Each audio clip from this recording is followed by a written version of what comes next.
Le loup qui n'aimait pas lire. Loup déteste lire. Lui, ce qu'il aime, c'est le goût du papier, pas les histoires racontées dans les livres. Et aussi, vivre des aventures pour de vrai. Et si son incroyable voyage au pays des livres le faisait changer d'avis?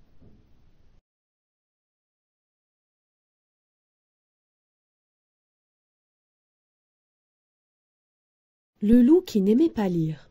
Texte de Oriane Lallemand, illustration de Éléonore Tuillier, aux éditions Ozu.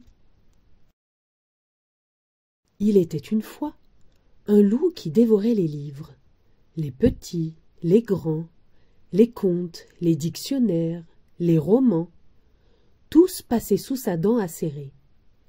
Il ne pouvait pas s'en empêcher. Il adorait le goût du papier. Il s'appelait Loup. Mais n'as-tu jamais envie de savoir ce qu'il se passe dans les histoires? Lui demanda un jour Louve, agacé. Lire, c'est vivre des aventures, rêver. Je préfère vivre des aventures pour de vrai, répliqua Loup. Quand je lis, je m'ennuie. Ah oui, fit Maître Hibou. Je te parie qu'avec ce livre-là, tu ne t'ennuieras pas. Nous l'avons choisi tous ensemble pour toi. Et nous ne jouerons pas avec toi tant que tu ne l'auras pas lu, ajouta Valentin. De retour chez lui, Loup s'installa dans son fauteuil avec le livre. En bougonnant, il tourna une page, puis deux. À la troisième, il dormait. Loup fut tiré du sommeil par une voix qui se lamentait. Il regarda autour de lui. Il n'était plus dans son salon, mais dans une forêt pleine de livres. Au milieu des arbres, un vieil écureuil gémissait. « Où donc les ai-je posés? Ah, vraiment, je ne sais pas ce que j'en ai fait. »« Ce que vous avez fait de quoi ?» demanda Loup, poliment. « De mes livres, voyons. 10 livres ont disparu. » Loup se frotta les yeux. Il devait rêver. « Qui êtes-vous » s'étonna-t-il. « Et où suis-je ?»« Je suis le bibliothécaire, voyons, Loup » répondit l'écureuil. « Et tu es au pays des livres, dans la grande bibliothèque. Ici sont conservés tous les livres écrits depuis la nuit des temps. Mais il m'en manque 10, vois-tu ? Je peux vous aider à les chercher, si vous voulez, proposa Loup, impressionné. Je t'en serai très reconnaissant. Si tu les retrouves, mets-les dans cette sacoche, s'il te plaît. Enchanté à l'idée de se balader, Loup s'éloigna. Il fut bientôt arrêté par des éclats de voix. Un corbeau était perché dans un arbre. Au-dessous, un renard se moquait. Loup se dit qu'il les avait déjà vus quelque part. « Hier, tu m'as pris mon fromage !»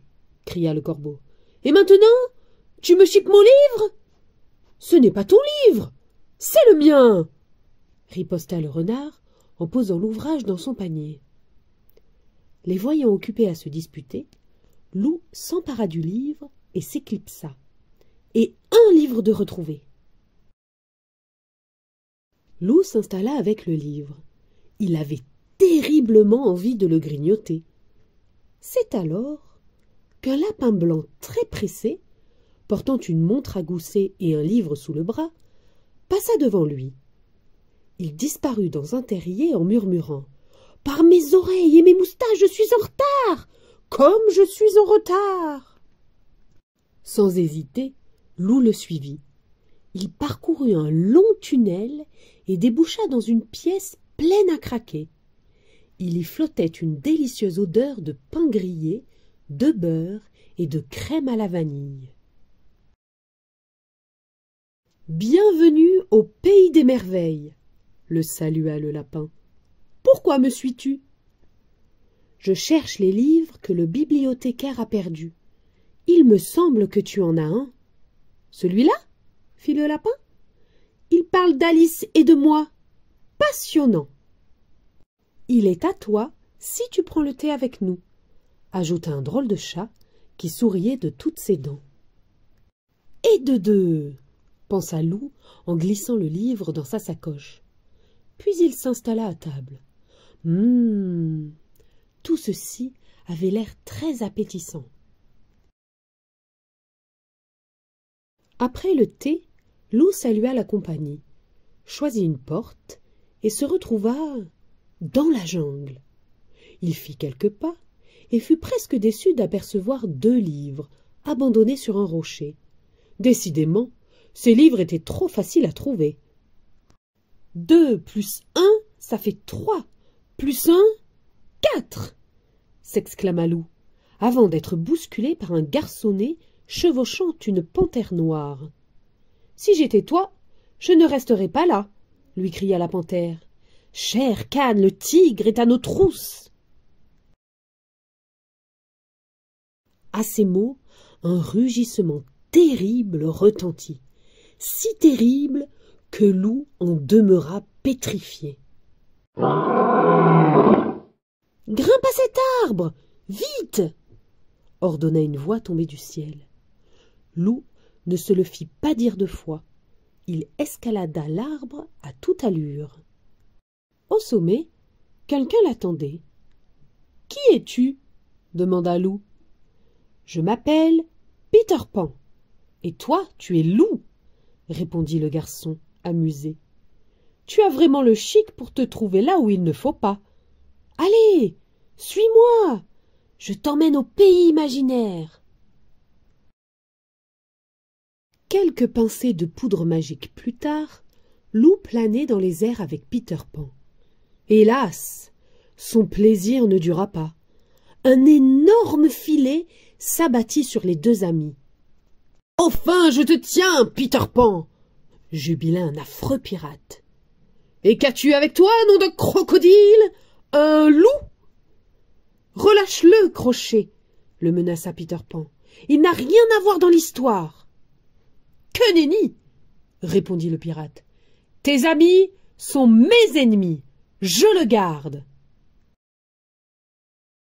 Enfermé dans la cabine du bateau pirate, Loup bâilla. Toutes ces aventures, c'était très fatigant.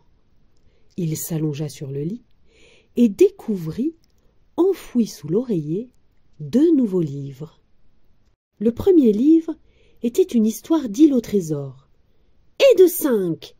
se réjouit Loup. Le second montrait un sous-marin attaqué par une pieuvre géante. « Et de 6 !» frissonna Loup en l'ouvrant timidement. Aussitôt, il y eut un terrible crac, et le bateau commença à se remplir d'eau. Que se passait-il encore? Paniqué, Loup réussit à s'échapper par une fenêtre, mais la mer était déchaînée, il ne pouvait pas nager. Alors qu'il allait se noyer, un requin passa par là et l'avala. À l'intérieur, c'était la caverne d'Ali Baba. Furetant par-ci et par-là, Loup dénicha 4 livres. Il y était question d'Aladin, de djinns, de 40 voleurs et d'un certain Simbad le marin.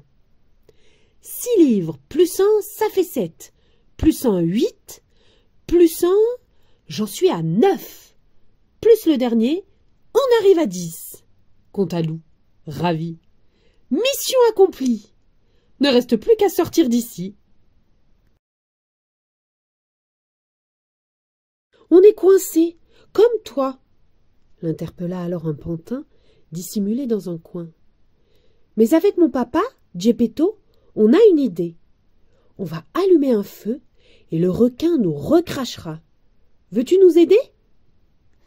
Loup et le pantin, qui s'appelait Pinocchio, rassemblèrent un gros tas de bois. Puis Geppetto alluma le feu. Cela fit beaucoup de fumée et... Atchoum! Le requin éternua. Illico presto, les trois compères s'envolèrent sur un tapis volant qui, lui aussi, voulait prendre l'air. Après avoir reconduit Geppetto et Pinocchio chez eux, le tapis déposa Lou dans la grande bibliothèque. « Ah, te voilà, Lou !» souffla le bibliothécaire soulagé. « Je me demandais où tu étais passé. »« Voici vos 10 livres, » répondit Lou avec fierté. « Je les ai tous retrouvés. »« Vraiment ? Merci, mon ami.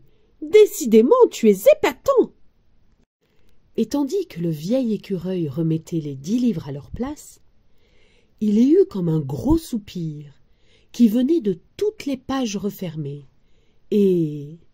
Pfft! Lou se retrouva dans son fauteuil. Avec excitation, il se replongea dans son livre. Il se posait 1000 questions.